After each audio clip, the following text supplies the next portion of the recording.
Në emër të Allahut, mëshiruesit, mëshirëbërësit, falënderimet, lavdërimet i takojnë Allahut xhalla shanuhu. Salavatet, përshëndetjet, oratat, bekimet ja dedikojmë pejgamberit ton Muhammedit sallallahu alaihi wasallam, familjes së tij, shokëve të tij dhe gjithë atyre që ndjekun apo pasojnë rrugën e tij deri në ditën e gjykimit. Të nderuar vëllezër pranishëm, Assalamu alaikum wa rahmatullahi wa barakatuh. Paqja, shpëtimi dhe falja e Allahut xhalla shanuhu qoftë mbi ju. Mirë se po takohemi këtë ditë xumë duke lutur Allahun fuqiplot që mbi gjithë neve Allahu ta zbret mëshirën e tij, rahmetin e tij dhe bereqetin e tij. Allahumma amin. Vëllezër besimtarë, disa javë rresht, disa ligjërata apo derse para xumave kemi folë për qetësinë shpirtërore që i takon besimtarit. Dhe kemi thonë se besimtari është personi më adekuat që Zoti në zemrën dhe shpirtin e tij me zbritë rahatin, qetësinë shpirtërore. Dhe që disa javë kemi përmend arsyet pse. Te pyetja pse, kemi përmend disa arsye. Sot e kemi një arsye apo një argument shtesë, ajo është se besimtari jeton me Allahun. Sot në botë një prej smundje moderne që është e ashtu quajtura smundja e vetmisë. Smundja e vetmisë apo izolimit, apo kur njeriu ndjet i vetmuar larg shoqënisë, larg rrethit, apo e ndjen veten i braktisur në këtë formë, është prej smundjeve sot që ka kaplu botën. Besimtarin musliman nuk e prek epidemia shpirtërore nga e cila fatkeqësisht vujnë ata të cilëve ju mungon realisht besimi në Allahun xhalla shanuhu. Personi, njeriu jo besimtar apo mos besues, është ai i cili ndjen sikur bota është mbyllur para syve të tij. Dhe sikur ai është izoluar dhe vetmuar dhe për ta nuk ka shpresë. Nuk ka shpresë për diçka më të mirë. Kjo vjen si rezultat sepse personi i tillë e ka bërë shkputje me Allahun xhalla shanuhu. Për dallim prej besimtarit, sepse besimtari edhe po që se njerëzit janë largu prej tij, ai nuk e ndjen veten i vetmuar, sepse e ndjen që është me Allahun xhalla shanuhu dhe Allahu është me ta. Kudo që t'jeni, Allahu ka thënë në Kur'an, Allahu është me juve. E keni pa njerëzit pse futen ata që kanë bë krime ose kanë bë shkelje në burg. Çka është qëllimi i burgut? Burgu është simbol i vetmisë. Nëpërmjet burgut, sa më shumë që dojnë me dënuar burgosin, mundohen është edhe e vendosin një qeli që mos me pas kontakt me njerëz, me kanë i vetmuar, sepse e llogarisin si formë e dënimit. Dhe sa më i vetmuar i burgosin në qeli, dhe sa më gjatë që qëndron, ai e shijon një lloj dënimi, një lloj maltretimi me atë vetmin. Por ai i cili nuk beson, i përngjan burgosrit, ama për dallim që tjerë të kanë futur në burg, i përgjan atij i cili veten e ka shtin në burg. Realisht dhe kriminal e shtin veten në burg, po flas në mënyrë sikur dikush që e ka vendos veten në qeli, e ka mbyll derën e qelisë dhe e ka humb çelësat. Llogaritet prej smundjeve apo prej probleme më të mëdha psiqike që e ka prek njeriu në modern kohën tonë sotit. Dhe kur i analizon pse ka ardhur deri te kjo, e kupton realisht se shkaku kryesor i kësaj smundje të vetmisë është apo që njeriu ndihet indiferent ndaj botës, ndaj rrethit, ndaj shoqërisë, ndaj familjes, është mungesa e besimit. Kur njeriu beson, atëherë ai nuk është i vetmuar, por është në shoqërinë e Allahut xhalla xhelaluhu. Ata cilët e trajtojnë smundjen e vetmisë kanë ardhur në disa përfundime shumë interesante. Njëri prej tyre kanë thënë se kur njeriu, sepse smundja e vetmisë ka të bëjë me aspektin psiqik, kanë thënë ka shumë pasoja negative edhe në aspektin fizik. Mos mendon dikush që smundjet psiqike nuk i bojnë dëm trupit, ato realisht e shkatrojnë trupin. Smundjet trupore ka mundësi shumë lehtë mu kuru. kurse smundjes shpirtërore psiqike janë shumë vështirë më kuru. Një doktor i institutit shëndetësor mendor në New York, i quajtur me emrin doktor Maurice, e ka një thënie shumë interesante, thotë smundja e ndjesisë së vetmisë është një nga faktorët themelor të shpërqendrimeve dhe probleme mendore. Pra smundja e vetmisë është shkaku kryesor kur njeriu ka shpërqendrime, po ka edhe probleme mendore. Dhe Islami ka nxit, ka ftu që njeriu me pas kontakte me njerëz dhe me rrethin e tij dhe me njerëzit në përgjithësi. Feja, nëse siç do ta shohim, feja nuk e ka preferu vetmin, vetëm situata caktuar, siç do ta shohim, kur njeriu ka nevojë me qenë i vetmuar kur e kujton Allahun, kur i lutet Allahut, i vetmuar prej njerëzve, apo mirë për nuk është i vetmuar sepse është me Allahun. Ky lloj vetmie që quhet në fe, një lloj itikafi, një lloj izolimi, një lloj uzle, mu largu pak prej shoqënisë, situata caktuar mund të jetë i preferuar për me reflektu njeriu. Po në përgjithësi në kushte normale, njeriu më i mirë, ka thënë pejgamberi Muhamedi alayhis salam, besimtari më i mirë është ai i cili përzihet me njerëz. Kur përzihesh me njerëz, s'ka vetëm këtu. Ai i cili përzihet me njerëz, i duron edhe fjalët e njerëzve. Ndoshta edhe ofendimet e njerëzve. Ndoshta edhe sharjet e njerëzve. Po ata bën për hir të Zotit. Thotë ky është më i mirë se ai i cili e shishën vetëm veten e tij dhe vetmuhet në çosh. Shkencëtarët, mjekët, psikologët, ata cilët e kanë trajtuar smundjen e vetmisë, vazhdimisht edhe sot, po edhe në të kalunën, kanë gjurmuar me gjetë ilaçin, se çysh ka mundësi njeriu mu shëru prej kësaj lloj epidemie, nëse mund të themi në këtë formë, kësaj smundje. Dhe ka nërë një farë përfundimi shumë interesant. Përfundimi është se kthimi te feja, te besimi, është kura ilaçi më i mirë. Dhe kapja për lidhjen më të fortë, e cila nuk putet kurrë, e që është mi besu Zotit dhe mu lidh me Zotin. Pra kur njeriu i kthehet Zotit, i kthehet besimit, i nënshtrohet Zotit, atëherë edhe këtë lloj smundje e ka tekalën. Pra besimi i fortë dhe i shëndosh, keni parasysh, i fortë dhe i shëndosh, është ilaçi më i mirë për ta kuruar këtë smundje të rrezikshme, ashtu çush është edhe në farë formë edhe preventiva, më e mirë për nga rreziqet e saj. Pra është edhe preventiv. Një njeri që vazhdimisht i beson Zotit, edhe vazhdimisht e forcon besimin me Zotin, ai nuk kurrë s'ka me smundjen e quajtur me emrin smundja e vetmisë. Ka në hadith kutsi, në lidhje me këtë, ka thënë Zoti fuqiplot, thot pejgamberi ka thënë Allahu, unë jam ashtu siç mendon robi im për mua. Dhe unë jam me te, që unë jam me te, me robin, kur ai me përmend mua. A mundet mu paramendu që një besimtar i sinqert musliman me koni vetmuar? Jo. Sepse Allah po thënë, unë jam me ta, kur ai më përmend mua.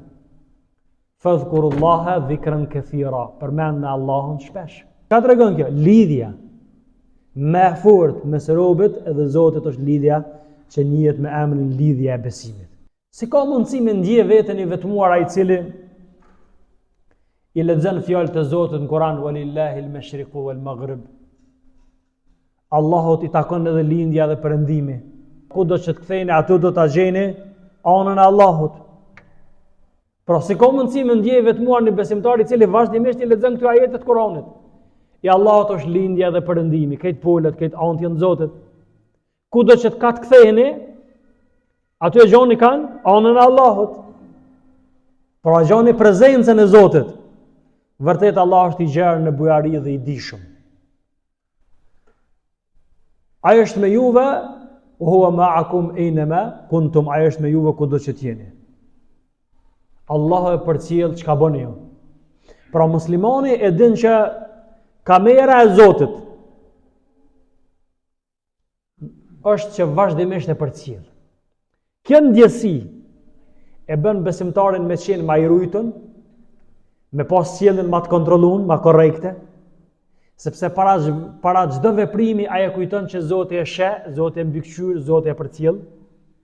Dhe kjo lloj ndjesie e bën besimtarin musliman realisht që mos më ndjej vetmun.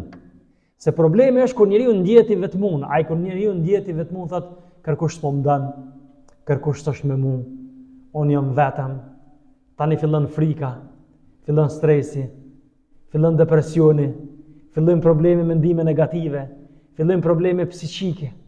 Dhe kështu fillon realisht me shku njeriu realisht drejt shkatrimit. Allah e ka përmend një fjalë të Hazreti Musës alayhis salam Kurani, i cili ben Israelve kështu ka thonë ai Musa tha, kurse si me mua është Zoti im, ai do të më udhëzoj.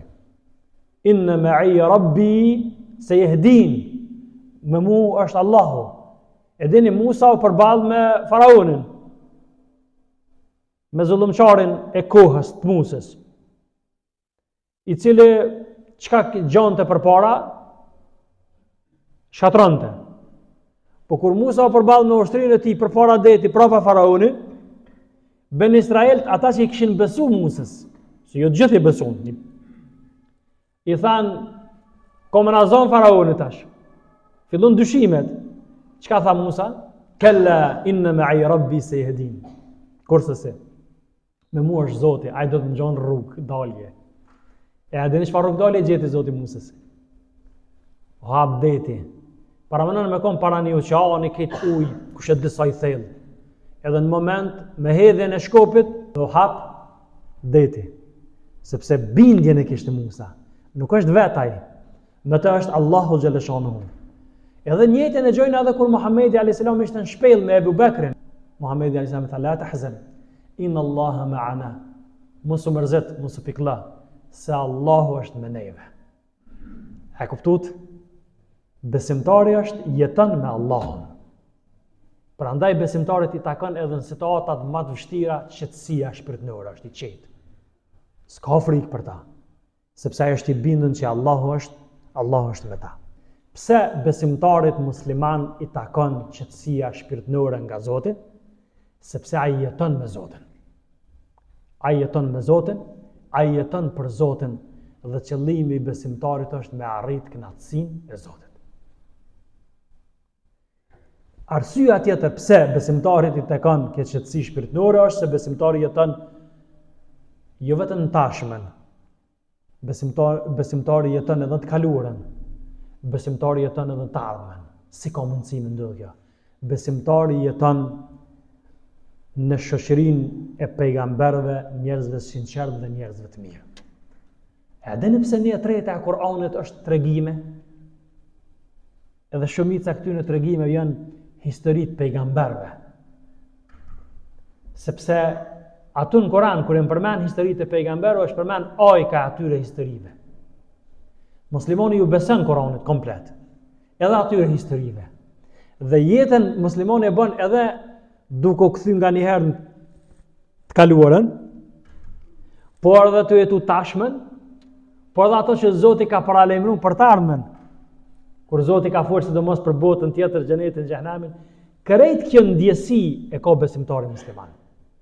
Por na kur e lexojmë tregimin e për shembull në xhumo që u lexu surja Al-Kahf, tregimin atyre banorëve të shpellës, kjo është një prej tregimeve. Innahum fityatun amanu bi rabbihim fazidnahum huda, thot Zoti ata ishin një grup i djemve të ri, cilët e besuan fuqishëm Allahun, edhe Zoti Allahu a shtoi udhëzimin. Kur e lexojmë në surën Kahf dhe ato tri tregimet kryesore që janë në surën Kahf, na sikur kthehemi pak mbrapa, vjelmi prej historisë të kaluara, edhe i kujtojmë ata, bëhemi pjesë e tyre, jetojmë shoqërinë e tyre, po tashmen tonë e jetojmë më mirë sepse kemi përfituar prej të kaluarës. Dhe në këtë formë ne përgatitemi realisht, përgatitemi për të ardhmen, për atë që na pret neve nesër. Shënë kur e lexojmë surën Al-Fatiha. Iyyaka na'budu wa iyyaka nasta'in. Pjesë e surës Al-Fatiha. Vetëm ty të adhurojmë Allah dhe vetëm prej teje ndihmë kërkojmë.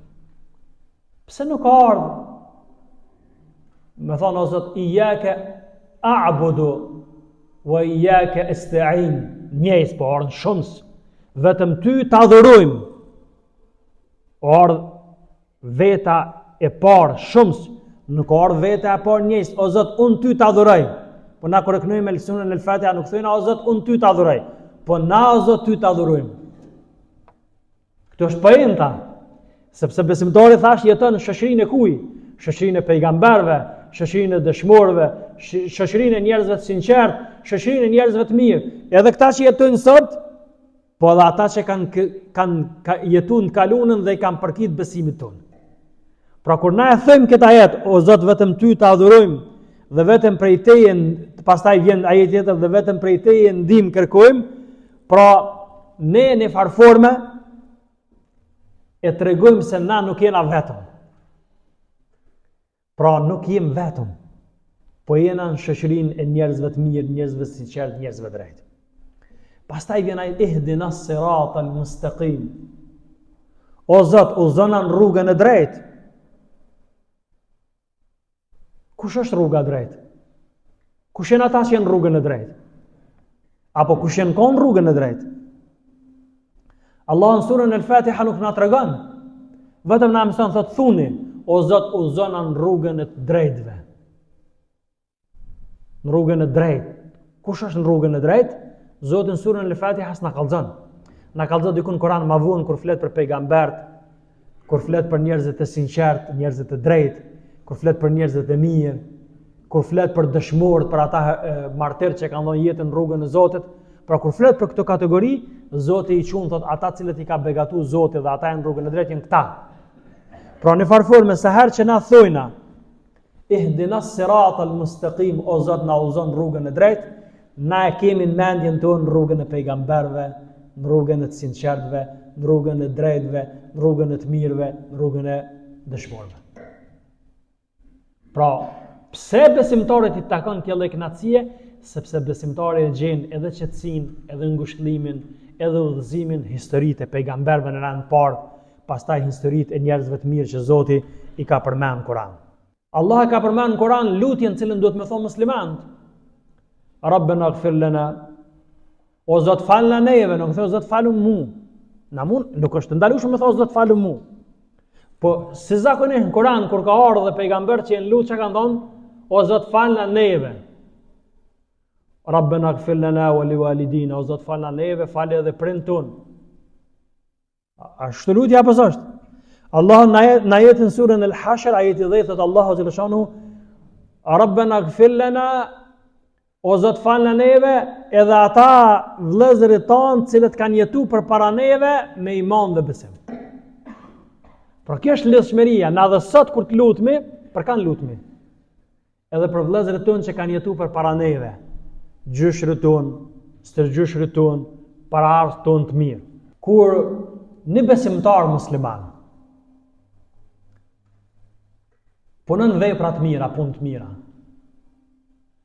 kryen adhurimet, e ka një lloj ndjesie, sikur ai është bashkë me profetët e Zotit, sepse dhe ata i kanë bërë të vepra të mira.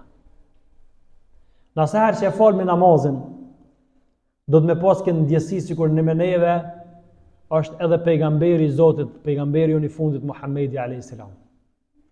Sepse na Zoti ka bërë pjesë për përmendjen e emrit të tij, përmendet edhe në shahadet, edhe salavatet kur i thojna. Zoti ka bërë kështu. Allahumma salli ala Muhammedin wa ala ali Muhammed. E ka bërë ditën e xumës sot. Për gjona më të preferueshme në ditën e xumës është me rast salavati pejgamberin tonë Muhammedin a.s. O Zot, bekoje, fale Muhammedin a.s. dhe familjen e Muhammedit a.s. Pra Zoti ka dashur këtë lidhshmëri me pas muslimanin me profetë e Zotit, jo vetëm me profet, por edhe me njerëzit e sinqertë, edhe me njerëzit cilët kanë bërë vepra dhe punë të mira. E kush është ai i cili i bindet Allahut dhe të dërguarit të tij? Allahu Kur'an ka thënë: "O me yuti illaha war rasul", ai që i bindet Allahut dhe të dërguarit të tij, ata do të jenë në xhenet së bashku, shpërblyen nga Zoti me pejgambert, me besnikët të dalluar, me njerëzit e sinqertë, pra, me dëshmorë dhe me njerëzit të mirë. Wa hasuna ulaika rafiqa. Sa shoqërues të mirë kanë ata. Shoqëruesi i tyre është Allahu xhalla xhelaluhu. A keni vërejt një jetën e juve të përditshme? Edhe po jam shumë i bindur që gjithë ne kemi pas rastin, ndoshta në soza njerëzore, po flas Zoti e din më së miri për zemrën e secilit, po kur njeriu rrin me një njeri të mirë, nuk e ndjen as kuhën, ec ku a shpejt. A dini pse? Sepse u kënaq me ta. Po mendoj edhe kundërta, me qitë puna me najtë me dikan që s'logaritet për njerëzve të mirë, ose s'paku sjellja ati, minutit bëhet orë, vetëm mundohesh me gjetë një arsyetim edhe me mu largu. Pra, kur njeriu shoqërohet me njerëz të mirë, kënaqet, sepse i kënaqet shpirti para se më kënaq trupi, i kënaqet zemra para se më kënaq syri. Pra, besimtari është i tillë. Zoti kur e ka kriju njerin, tash po flas në përgjithësi si njeri, nuk e kalon njerin me jetu vetë, po njerin e ka bërë me kon qenje, shoqënore, me jetu me tjerët, me kon i varur edhe pe tjerëve. Sot ti ke nevojë për dikan, nesër ka dikush nevojë për ty, pra jeta me qenë kështu. Me dhamë me marr, këtë që më bën soazat besimit. Kur kjo ekziston, atëherë njeriu e ndjen veten që s'është vetë, është shoqërimin e pejgamberëve, ani pse ata kanë kalu, nas kemi pas fatin asnjërin prej tyre me taku fizikisht, por shpirtërisht kemi mundësi çdo ditë me taku, nëse na ju përmbahemi mësimeve të tyre, ju përmbahemi porosive të tyre, ju përmbahemi këshillave të tyre, ju përmbahemi udhëzimeve të tyre, sepse ata realisht janë ata fanarët që ndriçojnë rrugën tonë për tek Zoti, janë ata cilët nëpërmes cilëve Zoti na ka shpjeguar rrugtimin tonë për tek Allahu xhalla xhelaluhu. E me thekst veçantë, pra kur flasim për pejgamberin tonë Muhammedin alayhis salam, atë edhe fetarisht me urdhën koranor e kemi shembulltyr, dhe do të më marr shembull në jetën tonë, laqad kana lakum fi rasulillahi uswatun hasana, e keni shembulltyrën më të mirë në personalitetin e pejgamberit tonë Muhammedit alayhis salam, liman kana yarjullah, ai i cili shpreson tek Zoti, wal yawmil akhir, dhe beson botën tjetër. Pra ai i cili ka besim në Allahun dhe din që ka mu taku me Zotin botën tjetër, ka xhenet dhe ka xhenem, ai patjetër duhet ta ketë si shembulltyr pejgamberin ton Muhammedin alayhis salam. Pra historitë e pejgamberëve neve na ndihmojnë që me qartësu rrugën, me kristalizu, apo nëse mund të themi me kthjellësu objektivat ton, vizionin ton, rrugtimin ton për tek Allahu xhalla xhanu. Sepse secili pejgamber ka pas prova, secili pejgamber ka duru, ka qenë i durueshëm, secili pejgamber ka pas situata edhe të mira, të lakmueshme, po dhe jo të këndshme. Dhe Zoti nëpërmjet këtyre situatave ka dashur neve me na dhënë mësime. Se na me nxjerr mësime përfitime edhe për tashmen, po edhe kur ne planifikojmë me lejen e Zotit për të ardhmen, pra përgatitemi për takimin e madh, që është takimi më i mirë, që është takimi më i gëzueshëm, kur njeriu takohet, pra robi takohet me Allahun xhalla xhanahu. Besimtari nga këto tregime, nga këto rrëfime, nga ky shoqërim me pejgamberët dhe ata që kanë shkuar rrugëve të pejgamberit, e gjen një lloj afrimiteti, e gjen një lloj dashurie, pra në realisht një lloj dashurie, një lloj drite për zemrën dhe shpirtin e tij, dhe e gjen një lloj përkrahje për vullnetin e tij që me vazhdon rrugën e Zotit. Fastaqim kama umart, ashtu që Zoti ka thënë pejgamberit ton Muhammedit alayhis salam, qëndro, bëhu stoik, i qëndrueshëm ashtu që Zoti ka urdhëruar. Pra nuk mjafton njeri vetëm i ditë obligimet, nuk mjafton njeri vetëm i ditë detyrat, po duhet me lutë Zotin me thonë, o Zot, mu lehtësona, ndihmona. Iyyaka na'budu wa iyyaka nasta'in, ty o Zot adhurojmë, dhe vetëm prej teje ndihmë kërkojmë. Ihdina siratal mustaqim, udhëzona në rrugën e drejtë. Siratal ladhina an'amta alejhim, në rrugën e atyre që i ke begatu. E kush janë ata të cilët i ke begatu, o Zot? Allahu po na tregon janë pejgambert, janë njerëzit e sinqert, njerëzit e drejt, janë njerëzit e mirë, janë dëshmorë. Pra këtu kategoritë njerëzve janë ata të cilët Zoti i ka begatu dhe të cilët drejt dhe mirë Zotin e kanë adhuru. Zotin na bëf prej atyre ato që flasim e veprojmë. Alhamdulillahi Rabbil Alamin. El-Fatiha.